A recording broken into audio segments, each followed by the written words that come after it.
Back to news. YCP ఆవిర్భావ వేడుకలు party కేంద్ర కార్యాలయంలో ఘనంగా జరిగాయి. ఈ సందర్భంగా కేక్ కట్ చేసి సంబరాలు చేసుకున్నారు పార్టీ నేతలు.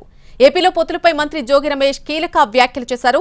ఎంతమంది కలిసొచ్చినా వైఎస్ఆర్ కాంగ్రెస్ పార్టీని ఓడించలేరన్నారు. 175 స్థానాల్లో గెలవబోతున్నామని స్పష్టం చేశారు. కుప్పంలో చంద్రబాబును, మంగళగిరిలో లోకేష్ ను ఓడిస్తామన్నారు మంత్రి జోగి రమేష్. ఒక వీరుణ్ణి, ఒక ధీరుణ్ణి, ఒక దీశాలని ఎదుర్కోవాలంటే ఒకటి బలం చాలదు, ఇద్దరు బలం చాలదు. ఇద్దరు కాదు, ముగ్గురు కలిసి వచ్చినా, 30 మంది కలిసి వచ్చినా వైఎస్ఆర్ కాంగ్రెస్ పార్టీ దాటికి గొప్ప కూలిపోవాల్సిందే. 175 స్థానాలు మనం విజయం సాధించబోతా ఉన్నాం. రాసి పెట్టుకోమని చెప్తా ఉన్నాం. కుప్పంతో సహా చంద్రబాబు నాయుడు కుప్పంలో ఓడిపోబోతా ఉన్నాడు. ఈ మంగళగిరి గడ్డ మీద లోకేష్ ని చిత్తుగా ఓడించబోతా ఉన్నాం. ఇది జరిగి తీరుతా ఉంది.